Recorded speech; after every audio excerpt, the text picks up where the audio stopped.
KIIFB toll വരാനുള്ള സാധ്യത കൂടുതലാണ്. പക്ഷേ LDFിൽ അന്തിമ തീരുമാനമാകാത്തതുകൊണ്ട് ഈ വർഷം നടപ്പിൽ വരുമോ എന്ന കാര്യത്തിൽ സംശയമുണ്ട്. കാരണം കിഫ്ബി ഈ വിഷയത്തെക്കുറിച്ച് പഠനം തുടങ്ങിയിട്ടേയുള്ളൂ. അത് LDFിൽ തന്നെ തീരുമാനമാകണം. പൊതുജനങ്ങളെ ഇക്കാര്യം ബോധ്യപ്പെടുത്തണം. അതിനിടയിൽ തദ്ദേശ തിരഞ്ഞെടുപ്പ് വരും. തദ്ദേശ തിരഞ്ഞെടുപ്പ് കൂടി കഴിഞ്ഞതിനു ശേഷം മാത്രമായിരിക്കും അക്കാര്യത്തിലൊരു തീരുമാനമുണ്ടാവുക. പക്ഷേ ഞാൻ നിലവിൽ മറ്റൊരു വഴിയുമില്ലെങ്കിൽ കിഫ്ബി ടോളിനെ സ്വാഗതം ചെയ്യുന്ന ഒരാളാണ്. എന്തുകൊണ്ടാണ്? രണ്ട് കാരണങ്ങൾ. ഒന്ന്, കേരളം ഇപ്പോൾ എത്തിപ്പെട്ടിരിക്കുന്ന ഒരു കടക്കെണിയുണ്ട്. കേരളം ഇപ്പോൾ എത്തിപ്പെട്ടിരിക്കുന്ന ഒരു നിയമപരമായിട്ടുള്ള ഒരു ബുദ്ധിമുട്ടുണ്ട്. അതിൽ നിന്ന് കരകയറണമെന്നുണ്ടെങ്കിൽ നിലവിൽ കേരളത്തിന് കിഫ്ബി ടോൾ അല്ലാതെ മറ്റൊരു വഴിയില്ല.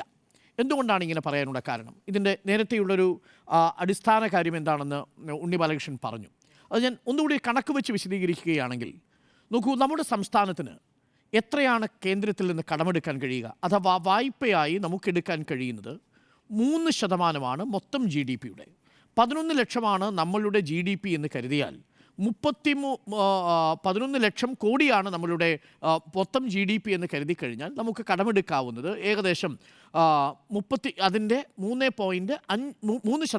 ആ 3%-നോടൊപ്പം ഊർജ്ജ മേഖലയിൽ നടപ്പിലാക്കിക്കൊണ്ടിരിക്കുന്ന പരിഷ്കാരങ്ങൾ, നമ്മുടെ വൈദ്യുതി മേഖലയിലെ പരിഷ്കാരത്തിന് വേണ്ടി അനുവദിച്ചിരിക്കുന്ന ഒരു 0.5 കൂടി ചേർത്താൽ 3.5 നമുക്ക് ലഭ്യമാകേണ്ടതുണ്ട്.